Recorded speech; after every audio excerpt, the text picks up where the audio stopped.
So, Nikki, I own my own business and I'm getting to that point where I'm thinking I want to make my first hire. Who should I hire first? Okay, that's a good point. It will be a different answer for everybody, but there's a couple different things that you can look at. One reason could be you just don't have the capacity to do everything yourself. If you are finding that there are just not enough hours in a day, absolutely step back, look at who you need to hire. The second reason could be you cannot, although entrepreneurs, they try to, wear all the hats, whether it's marketing, finance, sales, HR, etc.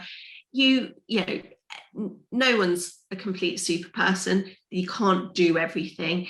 Look at what skill set you don't have and what therefore you need to hire in. So it might necessarily be an employee, it could be that you're buying it as a service, but look at what the thing is, look at what skill it is that you need.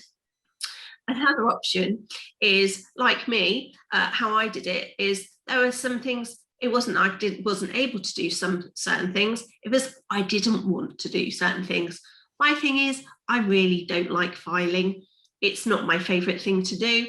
So I knew that position was the first thing that I had to hire. So I hired myself an operations admin person so that they could sort out my filing, sort out a lot of the different admin, so that I could concentrate on the things that I was good at.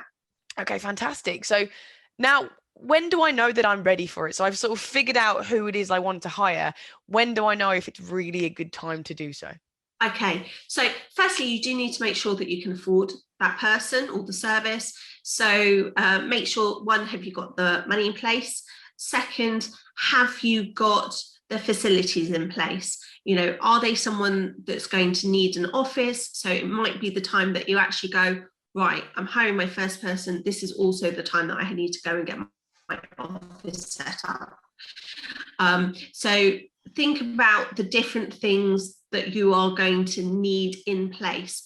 One of the first things that I did as well with my first hire, I knew that employment law is not my area of expertise. So I knew that I needed to make sure that I had an HR service in place to make sure I could sort out the contracts and all the employee handbook and everything for my employee, and health and safety as well, so that everything is in place so that I am hiring safely and legally. Fantastic. So what you're saying there is as well, you could actually utilize a virtual team member as well as an in-person employee who's with you every day. Oh, absolutely. I mean, in my circumstance, because at the time I was still doing everything very paper based, even though now, we've got everything paperless. At the time, it was still lots of physical bits of paper. So that's why I needed a physical person.